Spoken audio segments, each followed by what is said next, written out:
attention of more than 30 children, some as young as 10, who had written graffiti saying, "The people want the fall of the regime."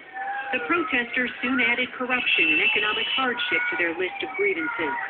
Human rights groups say 6 people have been killed so far, most of them shot Friday by security forces. This video, uploaded to YouTube, was apparently shot at a funeral in Daraa Saturday.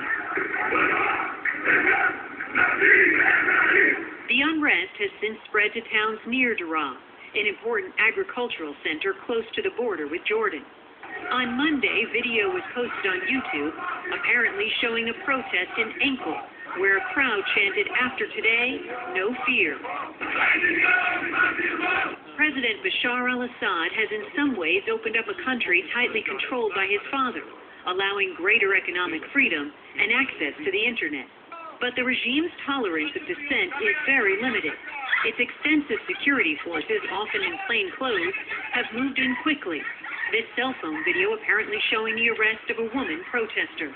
We condemn the violence by the Syrian government that caused the deaths and injuries of individuals that protested in Syria over the past week, and we call on the Syrian government to exercise restraint and refrain from violence against these peaceful protesters.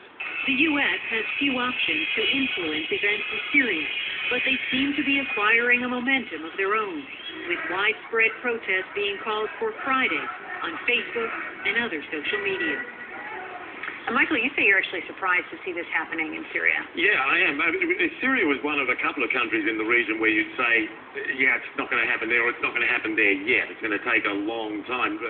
To see those sorts of demonstrations in the streets in Syria, they've got a regime there that will brutally repress any hint of opposition, and they're very brave, these guys, to be out there. But it's like the fear barrier gets broken, and then it gets a roll on its own. And with that happening in Syria, where they've been under repression for decades, it's very significant. I also want to talk to you about Libya. We talked about this U.S. warplane that crashed there, mechanical errors today. And one of the airmen on board was rescued by the opposition forces, which had a lot of us wondering, who is the opposition? Yeah, well, it's a whole bunch of different people. There is a National Transitional Council that has been set up, and basically it's an umbrella group of various opposition figures, but also a lot of just regular professionals, people like doctors and lawyers and academics and the like, and they talk about democracy and transparency and the rule of law and all those things that we like to hear about in the West here.